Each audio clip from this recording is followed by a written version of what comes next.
وطبعا كان لازم اعمل كده في مولده. حبيبي وشفيعي محمد، حبيبي يا رسول الله، عليه افضل الصلاة والسلام. نصلي على النبي في الكومنتات يا جماعة، نفجرها كده كومنتات بالصلاة على النبي. وكل سنة وانتم طيبين. وقولي لي بقى مين زي النهارده عمل محشي كده، وتعالوا هنعمل طريقة محشي قمر بتركات فظيعة جدا مع تتبيلة فراخ مشوية رهيبة. وايه ده؟ مندي محشي يا جماعة، بجد هو ده بقى المندي المحشي. شوفي طريقة التسوية، الاتنين متساويين مع بعض وفي الفرن. يلا نصلي على النبي عليه افضل الصلاة والسلام ونشوف طريقتنا ايه. اول حاجة هنجهز التتبيلة معانا بتاعة الفراخ المشوية. استخدمت هنا بصلتين في الكبة مع طماطمايه، ضربتهم مع بعض، وبعد كده نزلت عليهم بمعلقه صغيره من هريسه الشطه لو موجوده، ونزلت بمعلقه صغيره كده مليانه من الفلفل الاسود، وكمان نزلت برشه بسيطه كده من الكزبره الناشفه بتدي طعم تحفه جدا، رشه بسيطه من الحبهان البودر، ورشه من ورق لورا المطحون، وكمان معلقه سكر كبيره، واستبدليها بالعسل، ولو العسل يبقى افضل كمان، عسل ابيض او عسل اسود مفيش مشكله. وكمان نزلت بمكعب من المرقه، وده اختياري بس بيعزز النكهه جدا. وكمان نزلت معايا، ظبطي بقى الملح، وثلاث معالق كبار من دبس الرمان. تمام كده. وانزلي كمان لو عندك صويا صوص انزلي بمعلقتين كبار، ما كانش عندي. هنا بقى الطبق ده حاطه فيه ايه؟ عصير ليمونتين لكل فرخه ليمونه، وكمان 3 معالق كبار من الخل و3 معالق كبار من الزيت. وبس كده، والتتبيله هكتبها لكم فوق الفيديو ان شاء الله. نجيب بقى الفراخ بتاعتنا المغسوله والقمر دي. الفرخه دي يا جماعه حوالي كيلو وربع، كيلو 300، كيلو 250 جرام. بعد كده فتحتها من النص من الظهر بالمنظر ده، وشلت الرقبه بتاعتها، وابتدي اشرح صدرها كويس جدا، وحتى الافخاذ بتاعتها الوراك اشرحها كده من بره. نشفيها كويس جدا، تكون مغسوله متصفيه كويس عشان تشرب التتبيله بتاعتك حلو قوي. نبدا نحط بقى التتبيله بتاعتنا عليها كده. ويا ريت بقى ويا سلام لو سبتيها متبله قبليها بليله، يعني بليله بتبقى فظيعه. دخلي وعمقيها كده التتبيله فيها منها فيها كده جواها. تعالوا بقى نشوف المحشي بتاعنا. اول حاجه هنسلق الورق عنب مع بعض، وتشوفوا تركتي في الورق العنب. انا بسلق في ميه السلق ليمونتين، وبحط شويه زيت صغيرين قوي، ما تكتريش الزيت عشان الورق ما يتزحلقش منك. وده الورق العنب اللي مفرزاه في الفريزر على فكره يا بنات. انا بشيله عادي جدا اول ما بجيبه زي ما هو كده.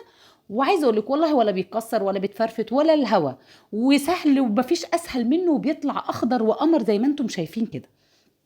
سيبي بقى الورق عنب حوالي كده 7 دقايق على النار، يا جماعه سووه كويس، وبعدين نطلعه في ميه ساقعه، اشطفيه شطفه كويسه، وسيبيه في المصفى يتصفى. تعالوا نجهز الخلطه الفظيعه جدا. نزلت كده بشويه زيت حلوين، وانا بعمل خلطه المحشي بالزيت. حابه تضيفي سمنه براحتك خالص، بس بالزيت بتديني طعم حلو جدا وخفيفه. قليت البصله معايا زي ما انتم شايفين، اديتها 4 فصوص من الثوم وقرن فلفل سبايسي، وكمان معلقه من هريسه الشطه بتوديها في حته تانية خالص. ونزلت بحبه بهارات، اللي هم ايه؟ شعره كمون، ربع معلقه صغيره من الكمون، وربع معلقه صغيره من الكزبره، وكمان نزلت بمعلقه كبيره من الصلصه. وعايزه اقول لك التتبيله وشرشه فلفل اسود، التوابل بتتحمر كده مع البصله، بتدي طعم فظيع. ننزل بالطماطم بتاعتنا، نزلت بحوالي كيلو ونص من الطماطم المعصوره ومش متصفيه. وبعد كده اديت معلقه سكر كبيره بتعادل لي حموضه الطماطم. وزي ما انتم شايفين اسيبها بقى تتسبك براحتها. اول ما يطلع العيدان بتاعها على الوش كده، الزيت بتاعها يطلع، يبقى هي كده اتسبكت معايا وقمر قوي. طب ايه بهارات المحشي اللي انا بستخدمها؟ انا بستخدم مكعب من المرقه، وده اختياري. بستخدم كمون، كزبره، فلفل اسود، ظبطي الملح بتاعك، رشه من 7 بهارات بسيطه جدا، وبس كده. وكمان ظبطي بقى الملح، شوفي، وشويه نعناع ناشف، وافركيهم كده ودوقي احلى خلطه محشي. وكمان نص معلقه صغيره من البابريكا بتعزز لي اللون وبتخلي الطعم تحفه جدا. انا هنا كان الخلطه كتيره شويه على الكميه اللي انا هعملها، فبنقص وبشيلها في علبه في الفريزر لمره تانية. نزلت بقى بكيلو الا ربع رز كده مغسول معايا ومتصفي كويس جدا. وتعالوا شوفوا التركية الحلوه قوي هنا. في الاخر يا جماعه بديله بصلايه مضروبه في الكبه مع طماطمايه مع قرن فلفل سبايسي، وكمان كل التوابل اللي حطيتها، كمون، كزبره، فلفل اسود، ملح، بحطهم على المحشي كده في الاخر. وبحط بعد ما اطفي النار بدي الرز تشويحه الاول. انا بحب ادي الرز تشويحه بتتشرب لي كده الصلصه وبتبقى فظيعه وخطيره. وبعد كده بطفي النار، احط الخضره بقى والخلطه الحلوه دي وشويه زيت كده عشان يلمعوا كده والمحشي يبقى مفلفل معانا. وبس كده. تعالي بقى نشوف ورق العنب. لفه سهل جدا وبسيط، بس هو بصراحه مقرف، يعني مش هقول لكم لا. بتحطي شويه كده على الوش، والمهم ان انت تضغطي على الصباع كويس جدا وانت بتلفي عشان ما يفكش معاكي.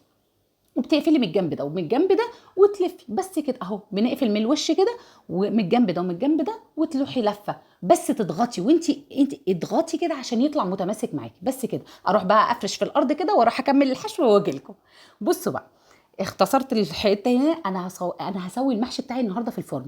جبت الصاج بتاعي الكبير وحطيت العيدان بتاعت ورق العنب، فرشتها تحت ورصيت ورق العنب زي ما انتم شايفين، وكنت حاشيه معايا فلفل. الشوربه معايا على الجنب هنا كانت شوربه باقيه عندي، حطيت منها معلقه من الصلصه بتاعت المحشي، بتعزز اللون جدا وبتخلي الطعم خطير. وورق العنب في التسويه اديته عصرتين ليمون، يعني انا كنت عصره ليمونتين وحطيتهم على الوش كده. ونبتدي بقى، خلينا متفقين يا جماعه ان المحشي في الفرن ما بياخدش شوربه زي اللي على البوتاجاز. يعني احنا ما بنشوفش الشوربه، انت هتقعدي تديله وتسقيه، بس المهم ان انت الشوربه ما توصلش على ورق العنب من فوق. تمام كده. نقفل بقى كويس جدا، وركزي لي في الخطوه دي. قفلت بورقتين فويل. تمام قوي كده. هنبدا نخرم الورق الفويل بتاعنا، عشان انا هعمل مندي محشي النهارده. هحط الفراخ المشويه على الوش كده، وكل الدسامه والحلاوه بتاعه الفراخ المشويه تنزل لي كده في قلب المحشي. واغطي تاني على المحشي، اغطي تاني قصدي على الفراخ، ونغطيها اكمريها كويس جدا. بصوا بقى، هتدخل الفرن على درجه حراره 240، درجه حراره عاليه. بعد اول نص ساعه ههدي درجه الحراره ل 200، وتسيبيه هيقعد معاكي من ساعه ونص لساعتين الا ربع. وبعد كده تشيلي الوش بتاع الفراخ، تشيلي الورق الفويل، تخلي الفراخ تتحمر بقى وتاخد شغاله عليها الشوايه. عايزه تشيها بفحمه تشيها، مفيش اي مشكله. وتدي المحشي تشويحه كده، تلوينه كده تحت الشوايه، وبالف هنا وشفا. عايزه اقول لك خطير. شايفين المحشي مفلفل ازاي؟ اتمنى لايك وشير لو عجبكم الفيديو، وصلوا على النبي في الكومنتات. والسلام عليكم ورحمه الله.